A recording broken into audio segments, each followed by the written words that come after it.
Hello বন্ধুরা, welcome in our channel coding language টিউটরে। আগের ভিডিওতে আমরা দেখেছিলাম দুটো নাম্বারের সাবট্রাকশন কি করে করতে হয়। আজকের ভিডিওতে আমরা দেখব দুটো নাম্বারের মাল্টিপ্লিকেশন কি করে করতে হয়।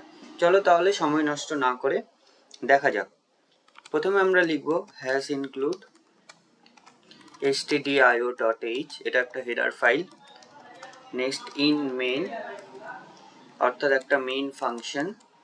দেন আমরা দুটো ভ্যালুকে দুটো ভ্যারিয়েবলের মধ্যে স্টোর করে দেবো, অর্থাৎ অ্যাসাইন করে দেবো।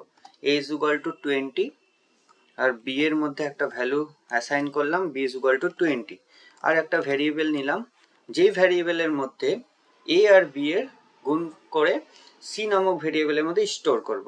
তাহলে চলো লিখি c is equal to a into b। Next print, অর্থাৎ সিটাকে আমরা প্রিন্ট করে দেবো। The multiplication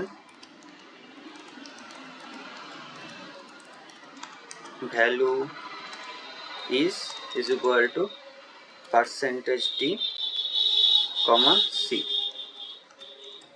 Next return 0। চলো তাহলে রান করা যাক। দেখো 20 and 20 গুণ করলে মাল্টিপ্লিকেশন ভ্যালু হয় 400। এবার এই কাজটাই আমরা করব ইউজার চয়েসের মাধ্যমে।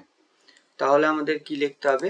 প্রথমে লিখতে হবে printf, ইউজারের কাছ থেকে দুটো নাম্বার চাইতে হবে, অর্থাৎ এন্টার টু নাম্বারস। ইউজারের কাছ থেকে দুটো নাম্বার এবার রিড করব স্ক্যানএফ এর মাধ্যমে, percentage D comma $a comma $b। এবার এটাকে ডিলিট করে দিই, যেই ভ্যালুগুলো অ্যাসাইন করেছিলাম। ইউজারের কাছ থেকে দুটো নাম্বার আমি রিড করে নিলাম, সি এর মধ্যে সেই দুটো নাম্বারের গুণফলটাকে রাখবো এবং সিটাকে প্রিন্ট করব। তাহলে চলো রান করা যাক। আমার কাছে দুটো নাম্বার চাইছে, একটা নাম্বার 5 দিই, একটা নাম্বার 6 দিই। তাহলে অ্যান্সার কি হবে? 30। দেখো দ্য মাল্টিপ্লিকেশন ভ্যালু ইজ 30। তাহলে আজকে আমরা কি করলাম?